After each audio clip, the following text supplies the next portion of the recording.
Being the inventor of the device, as well as a rope access technician myself, the end user, my goal was to have a perfectly light, very usable, very secure device that every technician will have on their harness on the planet, because it is the best. That was my goal. I'm the sole guy. I'm the director, I'm the CEO, I'm the worker, I'm the engineer. I wear all hats. The whole goal of the edge and the vortex is to protect a rope or a steel sling from a potential sharp edge. Got live humans hanging from parts that are 3D printed. Every single application, every time that product is used, it must not break. If it breaks, someone may be injured.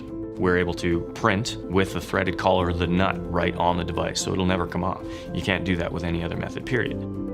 3D printing to this point hasn't had the ability to produce parts that are strong enough to take the kind of demands that he was planning on putting on these parts. As we developed the parts for him and he tested them, we realized multi-jet fusion's got the strength to come through on such a demanding application.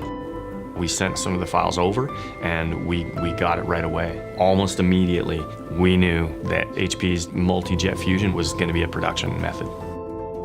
He just wanted to run a few parts to start with that he could get in-house and use, test, feel, take out to study groups and start to actually test out in the field. And when those worked, we used the same process to just make a lot of them. They know they need to trust someone. The digital manufacturing network shows that we're meeting a certain specification regardless of where we print the parts. It lets them know that we're going to be right there with them every step of the way and we're going to help them meet their specs.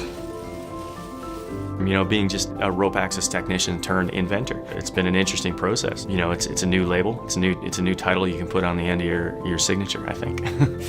Multi-jet fusion is opening new doors for new applications for a huge range of people across the world.